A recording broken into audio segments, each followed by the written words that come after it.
wa barakatuh. Wa alaikum salam. Bana, swali langu mimi ni dogo tu. Niko nauliza ni kwa nini siku kama hii watu waga wanafunga siku ya Ashura kama hii? Leo tumesema tarehe 9. Yani imeitwa Ashura kwa lugha ya Kiarabu, maana yake ni ashara. Yani ukihesabu 1, 2, 3, 4, 5 mpaka 10 kwa Kiarabu, 10 inaitwa ashara. Kwa hiyo Ashura maana yake ni 10, yani siku ya 10 ambayo ni kesho, ndio siku maalumu ambayo aliuawa kikatili nani? Yani katika hivi vita, katika ule mlolongo wa vita wote, katika masiku yote ya 1 mpaka 9 mpaka siku ya 10 ndio siku sasa alipofanya nini? Alipouliwa. Kwa hiyo Ashura maana yake ni 10.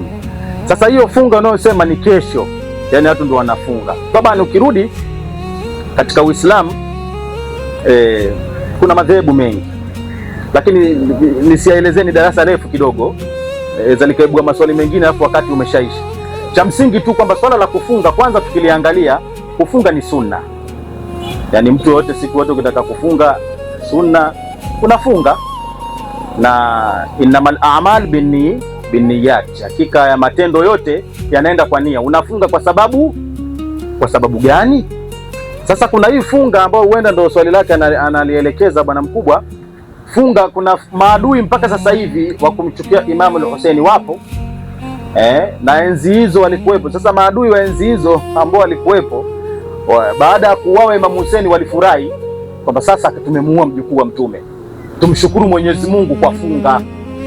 Sawa, ndio zikatengenezwa hadithi kufunga siku ya 10 ile, shukran biqatli al-Hussein, yani tunashukuru kwa kumuua nani?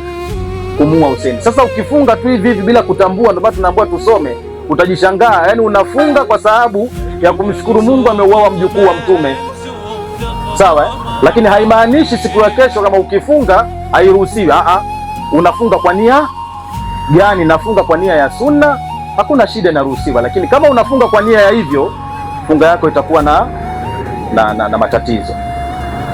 Umeelewana ndugu yangu?